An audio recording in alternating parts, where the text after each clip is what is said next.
Dear students, Assalamu alaikum. I hope you would be safe and sound inside your homes. It is still pandemic here. It is creating pressure, infecting people, killing people.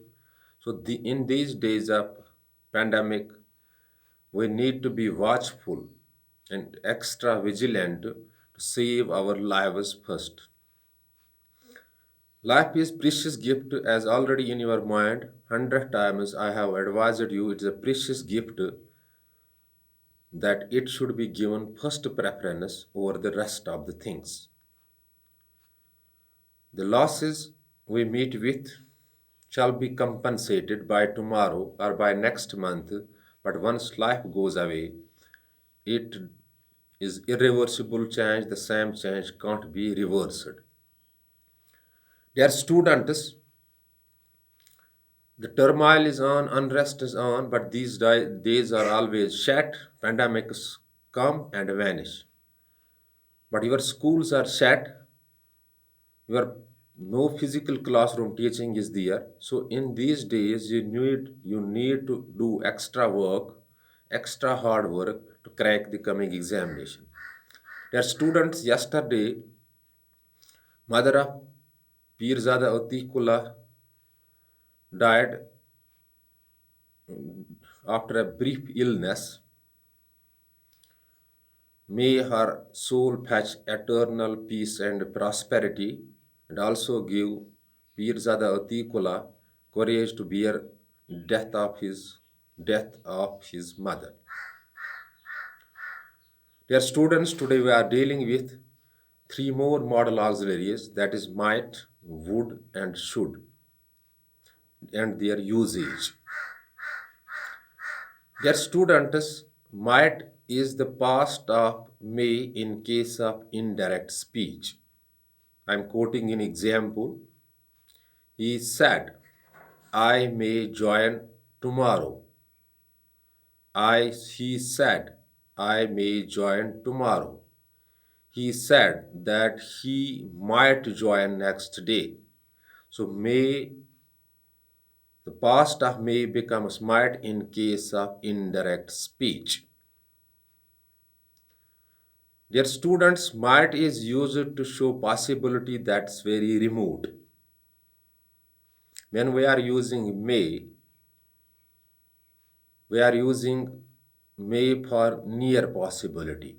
For example, it may rain in evening, it may rain tomorrow, or it may rain day after tomorrow. But when might is used, it shows remote possibility. For example, it might snow in January. It might snow in early November. So might is used to show remote possibility. As students, might is also used to seek permission, but it is more emphatic or more polite than may, but it is rarely used. We routinely used may in seeking permission or in giving permission. For example, when you enter in the office of the principal or you enter in the class, you ask to the teacher, may I come in, sir? And in a reply you get, you may come in. So the might is also used for seeking permission and it's more polite or making suggestions where it is more polite. For example, might I make a suggestion? So it is more, might I make a suggestion? Might I go there? Might I visit Handwara tomorrow? So it is more polite or more emphatic than may, but it is rarely used. Their students now would. Would is also past of will in case of indirect speech. In case of indirect speech, for example, Rashid said, I will jump. Rashid said, I will jump. This is direct speech. And when we are changing it into indirect speech, it's like this. Rashid said he would jump. He would jump. So the past of will is would in case of indirect speech.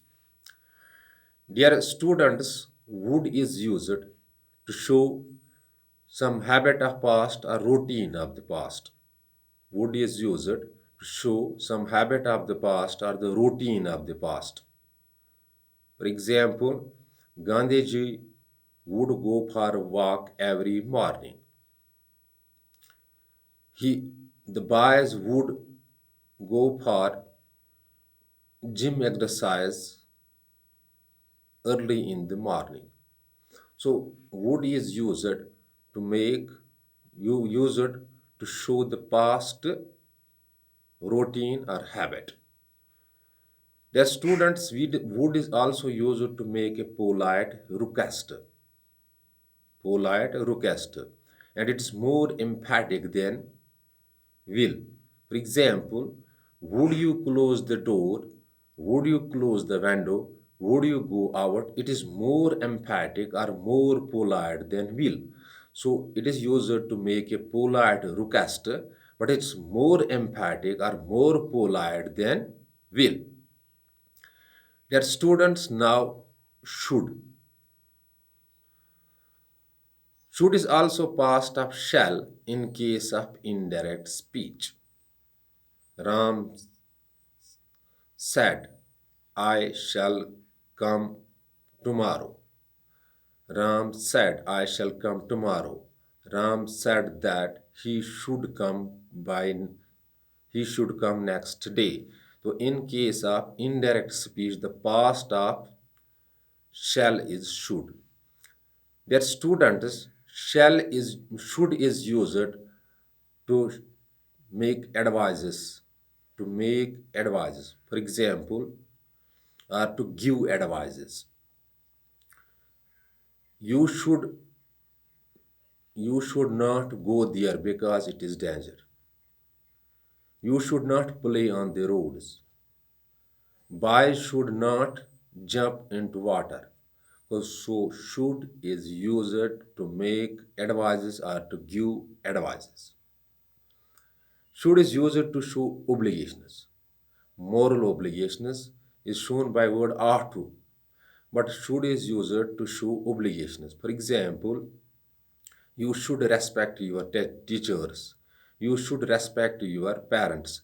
But if it is moral obligation, the use of ought to is more accurate in it. For example, you ought to respect your parents because it's a moral obligation. Or but moral obligation is also shown by word should or model auxiliary should. You should respect your parents. You should respect your teachers. Their students should is also used to make the suggestions. Should I go for the walk? Should I go for the exercises daily? So dear students, it is now 8 minutes video. Above 8 minutes video. I have to upload it on YouTube. YouTube. But before leaving the class, I am advising you I am not English teacher at all. I am shouldering task of teaching you English because of non-availability of English teacher in our institution where I am posted. Better is to learn these things from English specialized teacher or English expert. He can teach far better than me. But I am shouldering task to teach you grammatical concepts till you reach the English expert, and you will build a real track for understanding the grammatical concepts. Dear students, please see these things on your available grammar book so that you may grasp the concept well. But before leaving, I'm advising you do concentrate on self-studies, remain inside your homes to crack the coming examination with ease. Thanks, be balanced.